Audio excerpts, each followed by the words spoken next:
Bonjour à tous, mes chers amis auditeurs de radio. À Palgi Computant, nous allons continuer l'intervention que nous commençons déjà dans l'émission Rouvésier. Eh bien, jeudi, nous allons proposer de revoir en éditorial du journal Jikambout, numéro 216, qui était sorti le 26 mars 2024, qui était titré « La Troisième Guerre mondiale a déjà commencé ». C'est important pour nous de saisir ça parce que les événements d'aujourd'hui qui ont confirmé ça nous qu'à penser. Donc, nous avons dit autres, Tchébéret pas mouler, puis rester à l'écoute.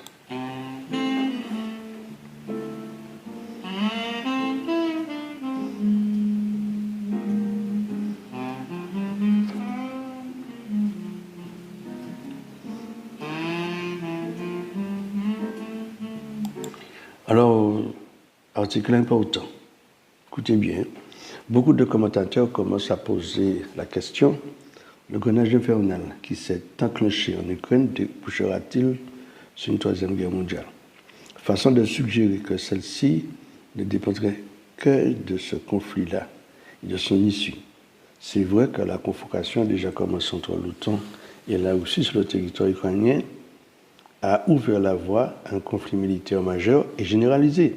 Mais celui-ci était déjà en préparation sur de nombreux autres fronts, l'Ukraine n'étant qu'un pion sur l'échiquier. C'est ce que tentent de masquer les médias du système en prétendant que les seules motivations du soutien des Occidentaux à l'Ukraine seraient d'une part d'y défendre la démocratie, dont ils se sont autoproclamés garants exclusifs, et d'autre part de protéger l'Europe, le monde entier même, contre ceux qui, selon eux, seraient l'incarnation du diable et de l'enfer, Poutine et la Russie. Les impérialistes occidentaux, dont l'hégémonie est bousculée par la montée en puissance de leurs rivaux, confrontés au regain de la lutte des peuples contre l'oppression, contre l'ultralibéralisme et pour une véritable souveraineté, sont déjà largement engagés dans des opérations militaires coordonnées sur tous les continents. La véritable guerre mondiale qu'ils mènent en fascisant les sociétés et en réprimant les mouvements populaires ne cesse de s'intensifier. Alors, nous pouvons l'affirmer, la Troisième Guerre mondiale a déjà commencé et elle annonce un basculement historique d'une portée inimaginable. De toute évidence, nous nous acheminons vers un basculement historique d'envergure. Nul ne peut prévoir les conséquences de cette Troisième Guerre mondiale, en particulier si les armes nucléaires venaient à être utilisées. Mais ce qui est incontestable, c'est qu'au bout du compte, le cycle de domination des impérialistes occidentaux prendra fin et qu'un nouvel ordre mondial s'imposera. Les guerres entre empires, entre nations et entre communautés sont toujours liées à des luttes pour le pouvoir économique, et cela même quand elles sont cachées derrière des prétextes idéologiques ou la mise en avant du rôle de grands personnages. Aujourd'hui, les bases de l'hégémonie des Occidentaux sont structurellement sapées. Ils ne peuvent plus imposer unilatéralement leur contrôle ni sur les sources d'approvisionnement en matières premières, ni sur les marchés, malgré la puissance de leurs empires médiatiques. Ils ne peuvent endiguer la circulation des idées alternatives et évolutionnaires. C'est d'ailleurs parce qu'ils sont pleinement conscients que leur empire vacille et qu'ils mobilisent leurs forces sous tous les fronts et qui se préparent scrupuleusement à l'affrontement décisif.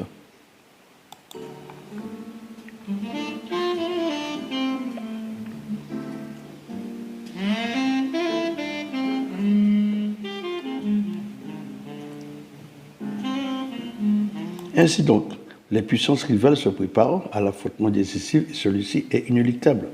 L'accélération de la course aux armements et la multiplication des manœuvres militaires en sont la preuve manifeste.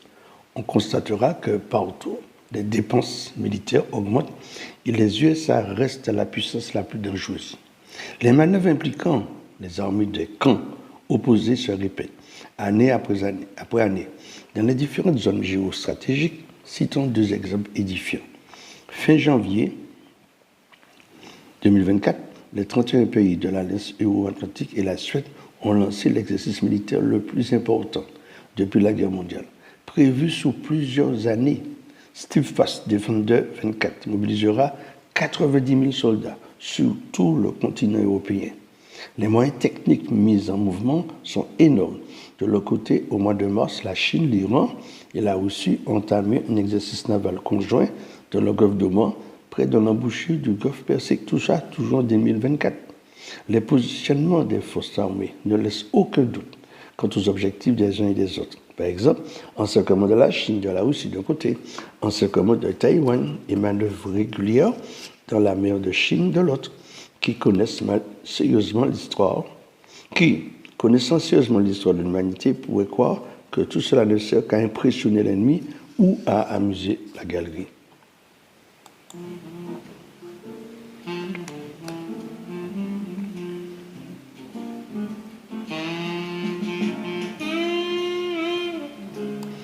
D'ailleurs, le conflit mondialisé est déjà en cours sur deux théâtres d'opération. Premièrement, au cœur de l'Europe. Nous avons déjà expliqué dans nos précédents articles que le peuple ukrainien a été pris en otage par l'OTAN, dont l'objectif est de s'appuyer sur leur pays afin d'amorcer la guerre contre la Russie. Il est clair qu'il s'agit là déjà d'un conflit mondialisé. C'est ce que confirme l'accompagnement financier et la fourniture d'armement que tout le camp occidental accorde massivement à l'Ukraine. Il s'agit notamment d'armements lourds tels que les blindés, des canons, des missiles et des systèmes de défense antiaériens. Les principaux contributeurs sont les États-Unis, 49%, la Pologne, 22% et l'Allemagne, 9%. Dans les premiers temps de la guerre, les pays membres de l'OTAN prétendaient respecter une ligne rouge consistant à ne pas fournir d'avions et de missiles à longue portée. Maintenant, ils admettent vouloir franchir toutes les limites pour que la Russie perde la guerre. Aujourd'hui, des entreprises étrangères commencent à fabriquer des munitions sur place et Macron, président français, envisage l'envoi de troupes sur les champs de bataille. En ce qui concerne les aides financières à l'Ukraine, l'apport des USA est de 7,6 milliards d'euros, plus que tous les pays de l'Union européenne réunis, dont la contribution cumulée est de 6,9 milliards d'euros. Il ne faudrait pas se faire d'illusions quant au blocage des aides à l'Ukraine par les républicains. Ce qui motive Trump et les siens, ce sont d'une part des considérations électoralistes internes et d'autre part la volonté de pousser les Européens à augmenter sensiblement leur participation au financement des efforts de guerre de l'OTAN. Au moment qu'ils jugeront opportun, les dirigeants états-uniens, toutes tendances confondues, n'auront aucun scrupule à financer la guerre contre la Russie, la Chine, l'Iran ou la Corée du Nord. Au-delà des aides, la participation active de l'OTAN à la guerre se manifeste par l'envoi de volontaires, par la formation de combattants ukrainiens et par la mobilisation totale de ses services de renseignement pour guider l'armée ukrainienne sur le terrain. Si ce n'est pas une guerre mondialisée, qu'est-ce que c'est ?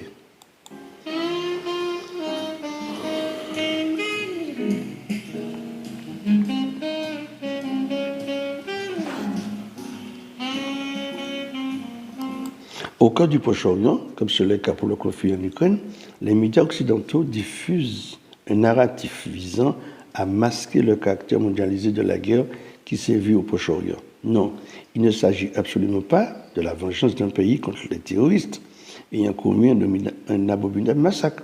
Il s'agit de l'application d'une stratégie pensée depuis près de 2 siècles par les impérialistes occidentaux. Dès sa création, l'État d'Israël a été conçu par les impérialistes occidentaux comme une tête de pont militaire installée au milieu du monde arabe pour garantir leur mainmise sur les ressources énergétiques de la région et y faire barrage à toute tentative d'émancipation des peuples. C'est ainsi que pendant 75 ans, les dirigeants israéliens successifs ont pu donner libre cours à leur politique sioniste, barbare, de colonisation, expulser massivement les Palestiniens de leur terre, perpétrer d'horribles massacres de civils, piétiner des résolutions de l'ONU, sans jamais être ni condamnés ni soumis à des actions quelles qu'elles soient. Bien au contraire, ils ont infailliblement reçu un soutien financier massif et des armes en abondance pour réaliser leurs desseins criminels. Il est indéniable que Israël, les États-Unis, l'Union européenne et leurs alliés agissent de concert dans la région pour y défendre leur hégémonie commune. les guerres menées par les coalitions occidentales contre l'Irak, la Libye, la Syrie, les attaques sionistes contre le Liban, la Syrie et l'Iran, le génocide du peuple palestinien participent toutes de la même stratégie. La preuve en est que l'armée israélienne bénéficie du soutien indéfectible du camp occidental. Celui-ci, tout en appelant hypocritement à épargner les civils, fournit à Tachal, le Tachal c'est chose de l'armée israélienne, les obus que les barbares font prévoir sur les écoles, les hôpitaux, les ambulances, sous les populations venues recevoir la méga aide alimentaire dont les génocidaires autorisent le passage. La collaboration entre les services secrets et le renseignement des coalisés est totale. Dans les pays occidentaux, les médias sont mobilisés pour répercuter exclusivement la propagande de l'armée d'occupation. Les mobiliser pour répercuter exclusivement, tenez bien, la propagande de l'armée d'occupation. Les gouvernements, la France en tête, interdisent des manifestations de soutien au peuple palestinien et criminalisent les manifestations à l'ONU. Criminalisent les manifestations à l'ONU. Les manifestants, donc la France en tête, interdisent des manifestations de soutien au peuple palestinien et criminalisent les manifestants. À l'ONU, les USA opposent leur veto à toute tentative d'imposer un cessez-le-feu à Gaza. Si ce n'est pas un conflit mondial qui est en cours dans la région, qu'est-ce que c'est? Donc, je vais dire les mamans, prenez note. Alors, nous avons passé l'intervention à la de Nazareth. Vous avez bien saisi ça qu'a fait. À bientôt pour des causes de bien.